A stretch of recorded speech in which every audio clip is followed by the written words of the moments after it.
Why is everything ending? You've noticed it too, right? A lot of incredibly popular anime and manga seem to just be ending in recent years. Demon Slayer, Dr. Stone, and even My Hero Academia, one of Shonen Jump's most popular books, just ended this month at the time of this video. And if a series isn't ending, there's a good chance that they're entering the final phases of their story. Series like Jujutsu Kaisen and Black Clover are in their final arcs. Even One Piece, the series known for never ending, will be ending in the next couple of years, according to Oda. And that's just insane to me. I can literally section off the periods of my life based on how close Luffy and the Straw Hats were to obtaining the One Piece at the time. Entire generations have passed since One Piece began, and to think it's just ending, it's crazy. So I have to ask again, why? Why are so many series ending?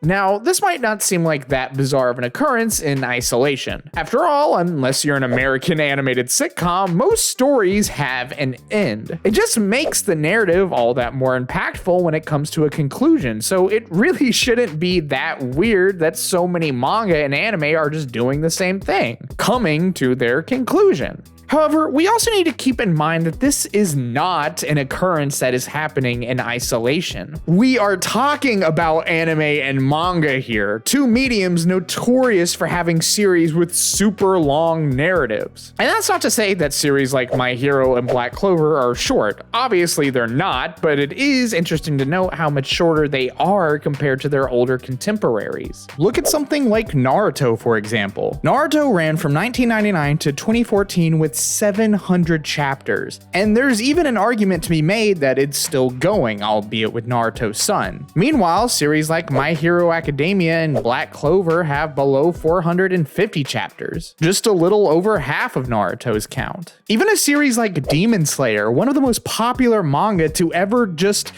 exist, only has 201 chapters. In fact, I remember people being confused when Demon Slayer ended. It was the manga that lit the world on fire, so why was it ending so soon and not capitalizing off of its monstrous popularity? From here on, I'm just going to be speculating based off of patterns that I've noticed, since, most companies aren't super transparent with their business practices. So in no way is anything I say definitive. But let's go ahead and look at the obvious. This is just where these mangas were supposed to end. They came to a natural conclusion that their authors were happy with, so they ended it. Simple as that. But is it really that simple? There's this idea that circulates online that manga authors are the sole creators of their works, that it's just them, a drawing tablet, and their brain doing everything. And this is, well, it's mostly true, because the thing is, while the author basically does control most things, the direction the story is going in, the designs of the characters, and basically everything else that goes into the work, you also have to remember that the magazine's publisher as well as the editor has an influence on what happens in the story as well. One great example of this is actually the Cell Saga from Dragon Ball Z, where Akira Toriyama was pressured multiple times by one of his ex-editors to constantly change the main villains of the arc.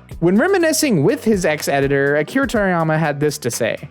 Right around then was when Artificial Humans number 19 and number 20 appeared. You weren't my editor or anything anymore, but you specifically called me to say, I thought that the enemies had finally come, but aren't these just a geezer and a fatso? In truth, I hadn't had plans for anyone but number 19 and number 20 to appear. But there was no helping it, so I brought out number 17 and number 18. Then you called me up and said, what, this time it's just some brats? So I brought out Cell. It's clear that the manga's authors are not the only ones running the show. They typically make adjustments based on suggestions from the magazine's editors, which makes sense. Manga publishing is a business after all, and often the magazines themselves need to have some influence on the manga they put out to guarantee quality and that they'll make money. So it's safe to say that if a manga publisher has a certain business model in mind, you can probably expect the manga in that magazine to follow, for the most part, that business model. And for a long time, it would seem that business model, at least for the most popular manga, manga was long-running legacy series. But in recent times, it seems like the priorities have shifted, particularly in Shonen Jump, the most successful manga publisher in the world, where you get your Dragon Balls, your One Pieces, and your Jujutsu Kaisens. Where once it was important to maintain long-running legacy manga for as long as possible, probably due to these manga making guaranteed money, now what seems to be the most important is not necessarily keeping all the same manga in the magazine for a super long time, and instead investing in a lot of new series made by younger, hungrier creators. And with this can come a shift in both approach and perspective. Something I've noticed with many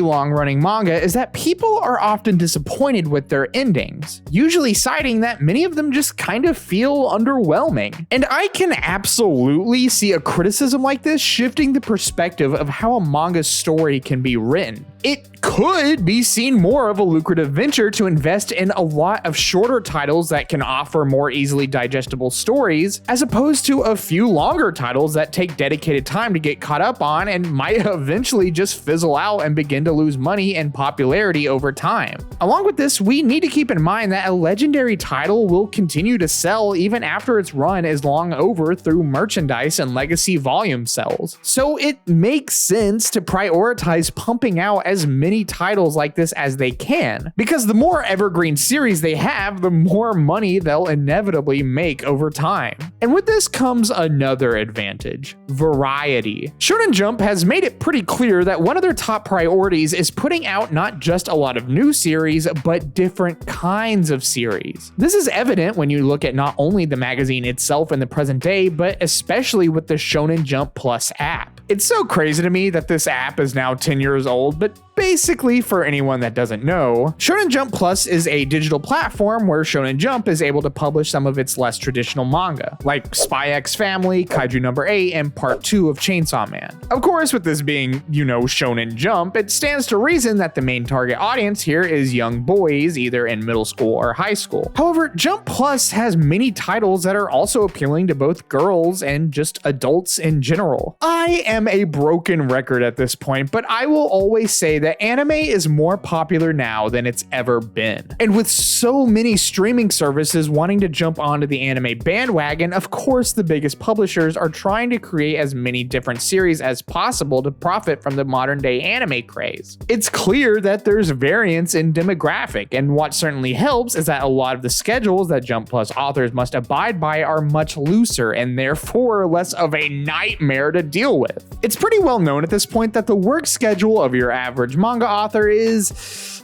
well, not fun. When you're releasing manga on a weekly basis, you basically have to dedicate your life to it. And considering just how many manga authors suffer from chronic health issues, it's a pretty widespread issue. To the point that there is even a Japanese word for this, karoshi, which can be translated as overwork death. This is just something that's come to be expected in the manga industry. However, with apps like Jump Plus, it seems like there's steps being taken to help mitigate this issue, which honestly is only a good thing. I mean, I really don't mind if a series takes longer to come out if it also means that the people who make those series, actually get to sleep. So yeah, I think the main reason that so many different series are ending faster is because steps being taken to hopefully cut down on health issues Japanese authors are notorious for having, as well as a priority for readers to have a massive variety of new and different series to get invested in. However, with even the newer generation of anime and manga now coming to a close,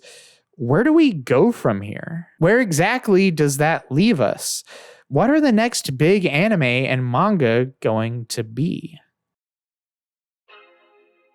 I see people always speculating on what the next big three of anime are going to be, and while this kind of speculation is a fundamental misunderstanding of what the big three even are, I do think there's merit in speculating what titles are going to blow up in the future. So while these next few series aren't exactly a big three, they are three titles that I do think we should keep our eyes on. First off is a series you might have heard of called Kagura Bachi. the story of Chihiro Rokuhira's quest for revenge after his swordsmith father was murdered by a group of sorcerers. This manga was the target of a relentless wave of memes due to just how much Shonen Jump was pushing it despite its fairly standard surface level elements. However, in the time since, it has become one of Shonen Jump's most popular new manga. The main character Chihiro, who was once mocked as a typical edgelord protagonist, has now gained quite a fan following, and from the looks of the manga itself, this just seems like a pretty quality action shonen manga with 6 sword battles. This manga has yet to get an anime, but I'm sure that once it does, its popularity is going to explode and soar to all new heights. Something that I'm also expecting for Gachiakuda?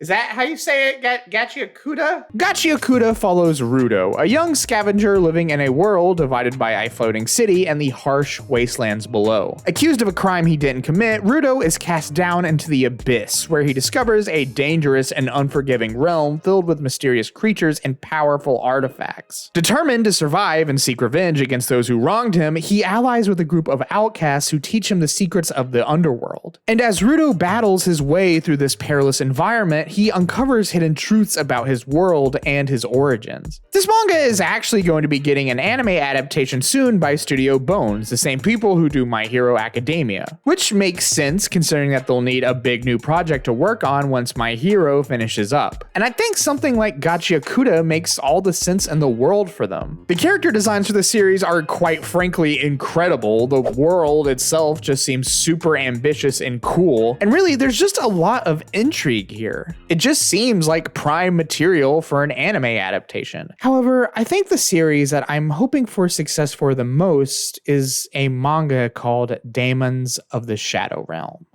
Daemons of the Shadow Realm is the newest work by famed Fullmetal Alchemist author Hiromu Arakawa. And it is no exaggeration to say that Fullmetal Alchemist is my favorite anime ever. So of course, I'm hoping for great things with this specific manga. This is the story of 2 siblings, Yuru and Asa. Separated at a young age after a mysterious attack on their village, Yuru is raised in a remote village, honing his skills as an archer, while Asa is taken by a powerful organization seeking to harness her unique abilities. As Yuru embarks on a quest to reunite with his sister, he uncovers a world filled with supernatural creatures and shadowy forces that threaten the balance between realms. Along the way, he allies with a group of warriors and must confront his own inner demons to protect those that he loves. And of course, with Arakawa at the helm, the art and designs for this manga are top notch. However, one of the coolest things about this manga is the concept of the Sugai, basically demon things that the characters can summon to fight. It's not an original concept, but given how creative Arakawa is,